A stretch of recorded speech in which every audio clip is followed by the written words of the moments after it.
پہلے تو میں ڈیرہ اسماعیل خان تمام بھائی اور عوام کا میں شکریہ ادا کرتا ہوں. عزیز اللہ خان ہمارے سینئر نیب صدر، ہمارا گل محمد صدر ڈیرہ خان کا، پاک سول سولجر کا، الحمدللہ ہمارا تنظیم ہے، وہ تنظیم ہے. کیونکہ میں ڈیرہ اسماعیل خان عوام کو بھی یہ پیغام دینا چاہ رہا ہوں، کیونکہ ہمارا ایک فلاحی ادارہ ہے.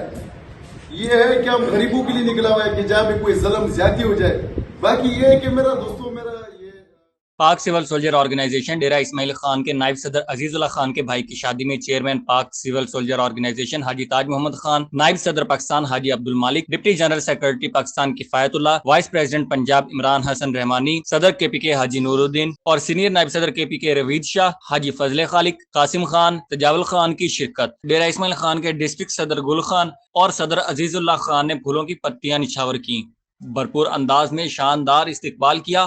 ڈیرہ اسماعیل خان کے ممبران نے اپنی روایت کو نبھاتے ہوئے چیئرمین پاکستان پاک سول سولجر آرگنائزیشن حاجی تاج محمد خان اور تمام آئے مہمانوں کی دستار بندی کی. آخر میں آئے تمام مہمانوں نے میزبانوں کا شکریہ ادا کیا.